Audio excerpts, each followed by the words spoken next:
Breaking news చూస్తున్నాం. తమ godown నుంచి రేషన్ బియ్యం మాయమైన కేసులో మాజీ మంత్రి వైసీపీ నేత పేర్ని నానిపై పోలీస్ కేసు నమోదైన సంగతి తెలిసిందే. ఈ కేసులో పేర్ని నానిని A6గా మచిలీపట్నం తాలూకా PS పోలీసులు చేర్చారు. ఆయనను పోలీసులు అరెస్టు చేసే అవకాశాలున్నాయి. ఈ నేపథ్యంలో పేర్ని నాని ఏపీ హైకోర్టును ఆశ్రయించారు. తనను పోలీసులు అరెస్టు చేయకుండా రక్షణ కల్పించాలని కోరుతూ హైకోర్టులో ఆయన లంచ్ మోషన్ పిటిషన్ వేశారు. పేర్ని నాని పిటిషన్ను విచారించేందుకు హైకోర్టు అంగీకరించింది. ఈ మధ్యాహ్నం 2 గంటల తర్వాత పిటిషన్ను విచారించనుంది.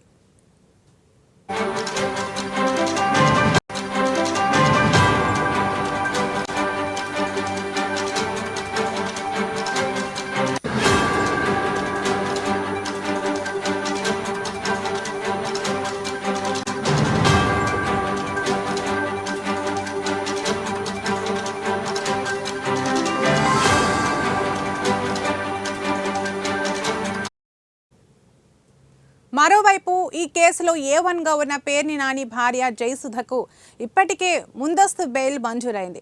కేసులో నిందితులుగా ఉన్న మరో 4 మాత్రం మచిలీపట్నం సబ్ జైల్లో రిమాండ్లో ఉన్నారు.